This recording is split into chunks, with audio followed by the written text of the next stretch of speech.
de fabrication de tablettes est désormais disponible dans la capitale malienne. Cette usine de la société Daneutala Électronique va contribuer à la réduction du taux de chômage au Mali. L'infrastructure a été inaugurée hier à Nyarila par le Premier ministre.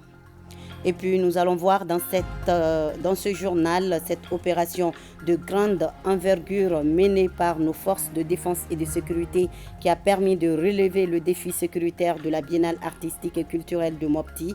Reportage sur l'opération Douroulakana de la Biennale 2023 dans ce journal donc. Mardi 18 juin, Madame, Monsieur, bonjour et soyez les bienvenus dans ce 13h. C'est une première dans la sous-région. Une usine d'assemblage d'ordinateurs personnels et de tablettes ouvre ses portes à Bamako. La société Daneutala Électronique qui a lancé ses activités s'est engagée à créer 13 000 emplois au terme de son installation, donc à réduire le taux de chômage au Mali. Et c'est le chef du gouvernement qui a inauguré l'infrastructure. On en sait davantage avec Aloussine Touré.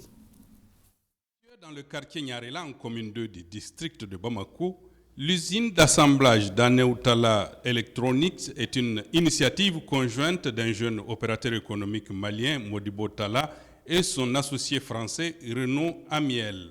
La société de droit malien s'est engagée auprès du Premier ministre à installer une ligne d'assemblage d'ordinateurs portables, de tablettes et de smartphones à Bamako, de créer un réseau national de 1000 réparateurs d'appareils électroniques, de former d'autres jeunes dans les domaines de l'électronique afin de résorber une grande partie du lot de chômeurs. Et cette ligne, comme il a été souligné tout à l'heure, est la première au Mali, mais c'est aussi la première dans la sous-région, et une des premières en Afrique. Et je rappelle qu'il n'y en a pas en Europe. Alors le projet a été mené relativement rapidement, en 18 mois, mais le chemin a été semé d'embûches, a été relativement difficile, dans un contexte économique assez tendu. Et c'est en cela, Monsieur le Premier ministre, que votre accueil, l'accueil favorable et la disponibilité de vos équipes ont été déterminants pour le succès, pour la réussite de ce projet en 18 mois. En juin 2022, nous avions pris un certain nombre d'engagements devant vous. Les engagements étaient de 3 types. Premier engagement, donc, de mettre en place une usine de PC, tablettes et smartphones, celle que nous allons visiter tout à l'heure. Donc nous allons visiter une première ligne. Dans notre plan, il y a 3 lignes, dans un bâtiment plus grand qui sera installé à Diala-Kouroubougou. Et pour l'instant, donc, nous avons installé une ligne de 18 mètres. Le deuxième engagement était de mettre en place un réseau national de réparation-maintenance pour tous les produits électroniques, et bien entendu les smartphones, les téléphones, les PC, les ordinateurs, et cela dans tout le pays, pas simplement à Bamako.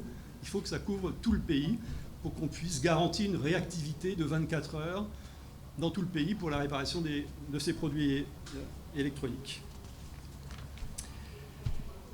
Troisième point, c'est l'appui au grand projet de digitalisation. Donc, l'engagement que nous avions pris était de mener à la création de 1300 emplois d'ici 2025.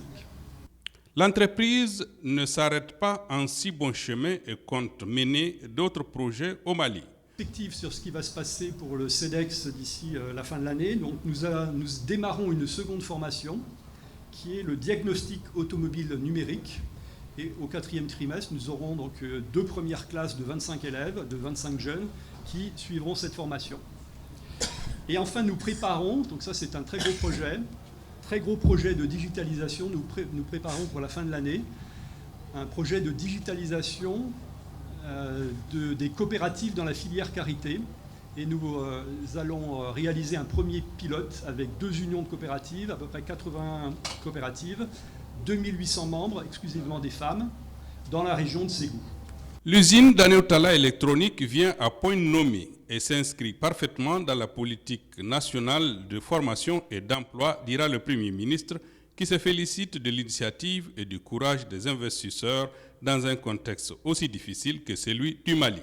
En plus de la création d'emplois, cette unité industrielle aura des retombées significatives sur les populations et l'économie nationale. en termes de paiement d'impôts, de droits et taxes, de paiement de cotisations sociales à l'INPS, de réduction de l'importation du matériel informatique et de sortie de devises à travers la production au Mali de 100 000 appareils informatiques et de téléphonie dès la première année et 500 000 à l'horizon 2025. La technologie de pointe utilisée dans cette usine permet d'affirmer, en tout cas c'est mon souhait, qu'elle est en parfaite adéquation avec la politique de développement industriel du Mali, qui encourage la création de nouvelles unités industrielles et l'utilisation des meilleures idées technologiques, techniques et méthodes en s'appuyant sur les actifs.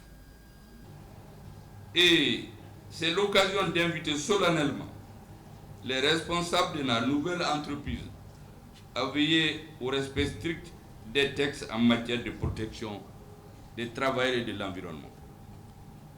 Parce que souvent, en tout cas ça a été remarqué dans quelques cas, les entreprises s'installent, ce n'est pas forcément des étrangers, même des Maliens. Le côté environnemental et social est totalement oublié. On cherche l'intérêt et c'est tout. Or, le gouvernement doit veiller au respect de l'environnement, au respect des droits sociaux des citoyens, aux responsables de Denou Talla Electronics qui ont crié à notre pays en cette période de sortie de crise à travers la réalisation de ce projet structurant.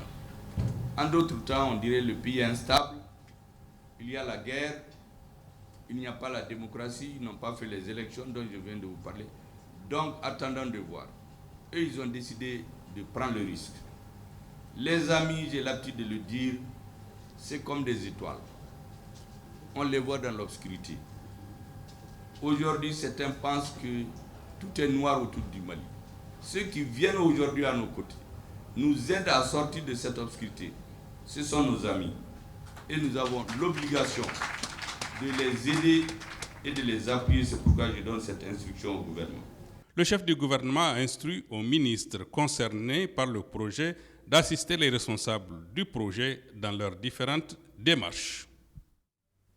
Voilà un projet qui va créer 1300 emplois au Mali, ouvrant à présent une fenêtre sur le défi de la sécurité avant, pendant et après la Biennale de Mopti 2023. Pour la sécurisation complète de l'événement, les forces armées maliennes ont activé l'opération dite Dougoulakana, une opération de grande envergure qui a permis la tenue de la Biennale à Mopti sans incident. Le reportage de nos envoyés spéciaux Tamsir Diabaté et Issa Konati.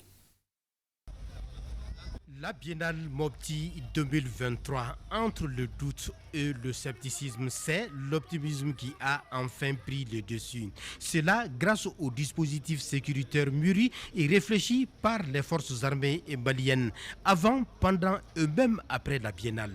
Oui, c'est la nouvelle donne dans la Venise malienne pour relever les défis que sont la paix et la sécurité. Justement, pour faire face aux défis sécuritaires, une stratégie militaire a été planifiée. Cela s'appelle l'opération Dougoulakana. Dans ce frago, alors nous avons quand même mobilisé les forces de défense et de sécurité. Il s'agit de l'armée de terre, l'armée de l'air, la gendarmerie nationale, la garde nationale, la protection civile et la police nationale. Nous avons quand même fait un déploiement impressionnant. Voilà. Aucun détail n'a été négligé, conformément aux directives données par les chefs d'état-major général des armées, à travers le commandant PCIAT, nuit et jour. Les unités statiques sont déployées. Ensuite, des unités mobiles pour des patrouilles, soit à l'intérieur ou dans les environs de la ville de Mopti et de Sévaré.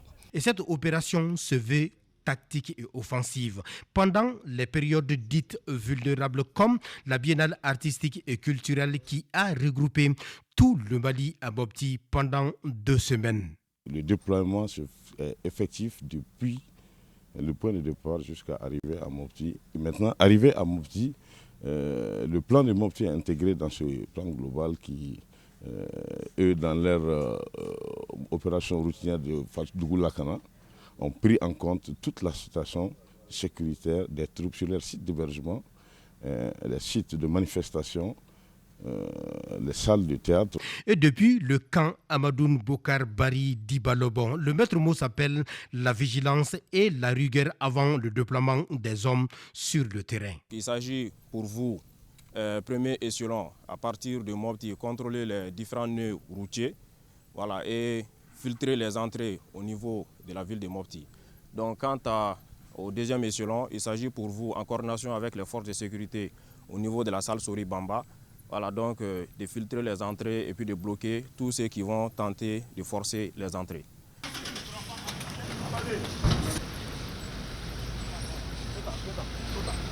Lors de cette patrouille mixte, tous les véhicules sont fouillés et même ceux des autorités, comme pour dire que la confiance n'exclut pas le contrôle.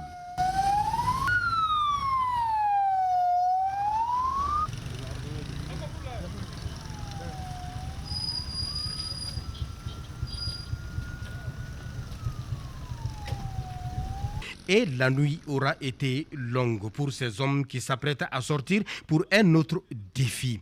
Et cette fois-ci, c'est la cérémonie de clôture avec les plus hautes autorités. Un moment hautement sensible. Au regard de la dimension de l'événement, les forces de défense et de sécurité, avec un dispositif impressionnant, procèdent à une fouille et l'évacuation du personnel du stade Bareba Bokoum pour se rassurer davantage. Des brouilleurs sont installés dans le stade à quelques heures de la cérémonie de clôture. Une manière pour les forces de défense et de sécurité d'avoir le contrôle total de la situation. Ici, au stade Barema Bokoum, l'entrée est filtrée et rien n'est laissé au hasard. Au même moment, les drones et les hélicoptères de combat entrent dans la danse. Force est de signaler que la réussite de la Biennale Mopti 2023 est la confirmation de la montée en puissance des forces armées maliennes. Le fait que nous avons pu préparer et mettre en place cette opération, ensuite dérouler cette opération du début jusqu'à la fin sans qu'il y ait un seul incident, alors nous pouvons bel et bien dire que cela constitue une confirmation de la montée en puissance des FAMA. Les unités en mouvement ont quand même fait des interpellations, voilà, des personnes suspectes, voilà, qui s'étaient infiltrées dans la ville, voilà, ont été interpellées et mis à la disposition de la gendarmerie. La tenue de la Biennale à Mopti rassure la population et donne de l'espoir que son armée est capable de relever les défis sécuritaires. Avant, les alentours, on ne pouvait pas s'hasarder à aller même à 1 kilomètre de Mopti. Mais maintenant, on peut aller seul et revenir. Et les gens avaient peur que la Biennale pouvait se tenir avec tant de monde. Mais on a vu que la ville a été sécurisée et les gens vaquaient librement leurs affaires. Les gens partaient assister aux manifestations à la salle Soribama sans inquiétude. Nous, on pensait qu'ici, c'est chaud, mais par exemple, on voit que non, il n'y a rien ici. C'est comme ailleurs. Il n'y a rien ici, en fait. La Biennale se passe très bien, à merveille, on a bien fait. Alhamdoulilah aussi, ça finira très bien aussi. Si la réussite de la Biennale Mopti 2023 est la confirmation de la montée en puissance des FAMA, le mérite revient donc aux autorités de la transition qui ont mis les bouchées doubles pour la relance de ce rendez-vous culturel. Le nouveau ministre de la Jeunesse et des Sports, Abdoul Kassim Ibrahim Fomba, a rencontré les présidents des fédérations nationales sportives et le Comité national olympique et sportif du Mali. La bonne marche des disciplines sportives est le but recherché. Siragatou Sissi. Nommé le 1er juillet 2023 à la tête du département en charge des sports, le ministre Abdoul Kassim Ibrahim Fomba veut aller vite et très vite. En rencontrant les présidents des fédérations nationales sportives, le ministre Fomba tient à assurer la grande famille du sport. Les fédérations sont vraiment les premiers partenaires du département. Ils ont quand même un rôle extrêmement important et nous devons, dans ce cadre-là, travailler avec eux en étroite collaboration. Et c'est dans ce cadre-là, en premier, que j'ai voulu qu'ils soient là pour déjà leur signifier la bonne disposition du département à continuer à collaborer avec toutes les fédérations. La seconde chose, c'est attirer leur attention, que chacun de nous avons des responsabilités, que ce soit au niveau du département ou des fédérations. Et à un moment donné, il va falloir que, même si cela est fait, de renforcer davantage ces responsabilités-là par rapport aux décisions à prendre dans le cadre de l'organisation, dans le cadre de beaucoup d'aspects qui sont liés à nos équipes. Dans une famille, il se peut que certaines fassent des erreurs. Et lorsque ça arrive, il faut appliquer les textes de la famille. Le fait de les appliquer ne veut pas dire qu'on est contre forcément quelqu'un, mais il faut quand même qu'on les applique pour qu'on soit vraiment dans de bonnes dispositions de collaboration et dans le respect des textes. Les fédérations nationales sportives ont des missions et aussi des devoirs. Aujourd'hui, les plus hautes autorités ont mis comme priorité le travail, l'organisation, les bonnes conditions de nos athlètes, mais cela veut dire aussi de l'autre côté que lorsqu'ils sortent au nom du pays et que nous devons tout faire pour les mettre dans les conditions, et nous allons tout faire pour les mettre dans les conditions, nous et également la fédération va jouer son rôle parce qu'ils ont aussi un rôle à jouer, ils doivent assumer ce rôle-là. Ça veut dire que ces jeunes qui sortent, ils ne sortent plus comme un individu, ils sortent avec l'image du pays. Les différents présidents de l'Avis général ont exposé des doléances. Le ministre Abdul Kassim Ibrahim Fomba dit prendre bonne note. C'est dans une convivialité que s'est achevée cette prise de contact entre le tout nouveau ministre en charge des sports et l'ensemble des présidents de fédérations. À 100, plusieurs élus et agents des 5 communes de la région sont en session de formation sur le module de la rédaction administrative.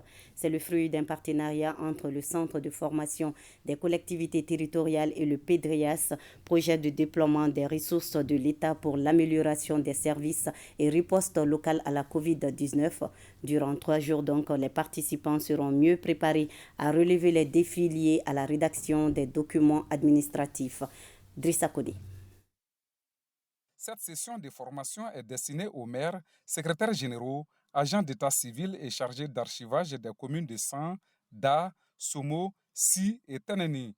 Elle est le fruit d'un partenariat fécond entre le CFCT, Centre de formation des collectivités territoriales, et le PEDRIAS, projet de déploiement des ressources de l'État pour l'amélioration des services et ripostes locales à la COVID-19. Un vaste programme axé sur 4 thématiques. La nomenclature budgétaire des collectivités territoriales, la rédaction administrative, la passation des marchés publics et l'archivage. Donc cette formation, c'est vraiment pour permettre d'outiller les auditeurs des 5 communes de la région des Sables couvertes par le projet en matière de rédaction administrative. Leur donner les savoirs et les savoir-faire nécessaires pour améliorer leurs prestations au bénéfice des citoyens et pour l'amélioration de la qualité des services donc rendus. Les autorités régionales ont bon espoir vu la qualité du formateur, l'inspecteur Souleymane Sangaré, un praticien averti de l'administration publique. J'ose espérer que le renforcement de vos capacités dans le domaine de la rédaction administrative permettra sans nul doute d'améliorer la qualité rédactionnelle des documents administratifs et de surcroît contribuer à rehausser l'image et le principe de l'administration publique dans nos collectivités territoriales. N'importe quel agent de l'État est amené à un moment donné de rédiger un document administratif.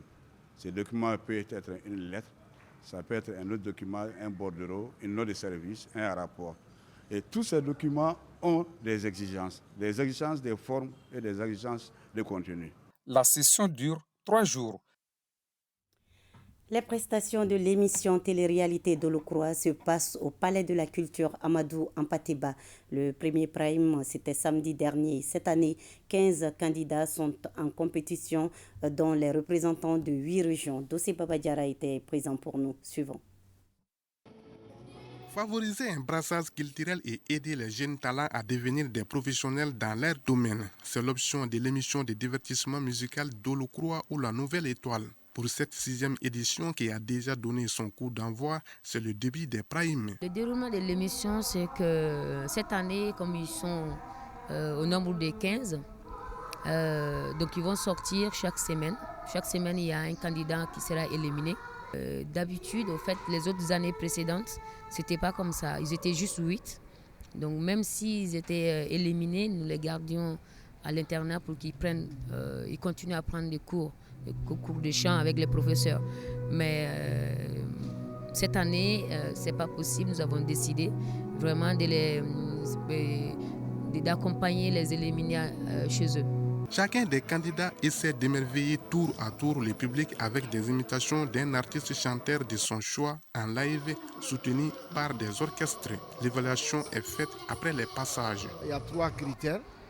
C'est la qualité de voix, l'interprétation et l'occupation scénique. C'est ça qui différencie les candidats. Les candidates de Gao et de Bamako ont été les nominés de ce premier prime. Je suis en train d'imiter Sidiki Diabaté. Ce soir, j'ai été nominée, donc ça m'a vraiment touchée. Vraiment. Donc la semaine prochaine, je vais faire plus que de mon mieux même. Donc je vais me dépasser moi-même pour ne pas rentrer à la maison. Ces 2 nominés vont se confronter le week-end prochain au second prime pour lequel 2 autres candidats seront également nominés parmi les 15 candidats. Et c'est la fin de cette édition. Merci à vous de l'avoir suivi. À 20h, vous serez en compagnie de Fousséni Tungara. D'ici là, je vous souhaite de passer un bel après-midi avec nous sur ORTM 1. À demain, Inch'Allah.